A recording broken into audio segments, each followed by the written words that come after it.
Border news. Mexico owes the United States water that's due at the end of the month. Will they make it? Border Report's Sandra Sanchez explains. The clock is running out on Mexico, which owes the United States water via the Rio Grande by October 25th. That's according to a 1944 treaty, but it doesn't look like they're going to make the deadline. Mexico owes the United States 1.75 million acre-feet of water every 5-year cycle. They're supposed to pay South Texas 350,000 acre-feet each year to make the payments. The current cycle ends October 25th, but Mexico so far has paid less than half what they owe. Their balance is 940,000 acre-feet, enough water to fill nearly 500,000 Olympic-sized swimming pools. That the way Mexico is managing the basins is not working for them or for us.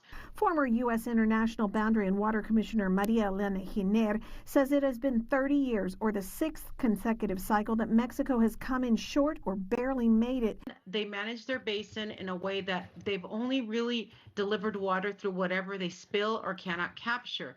There's not necessarily intentional deliveries that are being made, so definitely Texas is not being managed as a user. Under the treaty, every year the U.S. owes Mexico 1.5 million acre-feet of water, which we always pay by sending it from the Colorado River. Earlier this year, President Trump withheld a small amount of water from Mexico to get them to pay, and it worked a little. Since Trump took office, Mexico has paid nearly double the amount of water it paid the entire previous 4 years.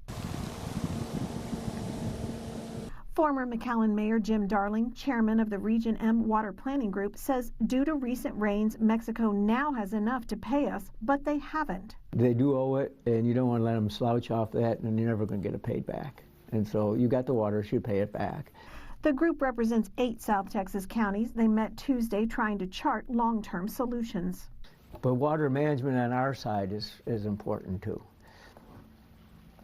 And probably especially in the valley more than any place else. Last year, the state's only sugar mill shut down in Santa Rosa because there wasn't enough water for farmers to grow sugarcane.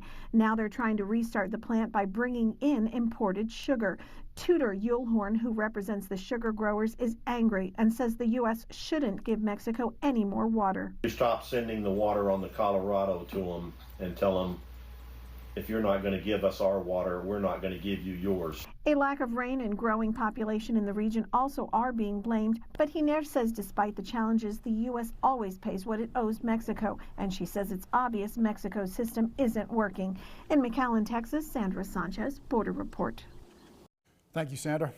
A change to the treaty was negotiated earlier this year that allows Mexico to pay from some other rivers not originally stipulated in the 1944 treaty. A breakdown of the treaty and rules can be found at borderreport.com.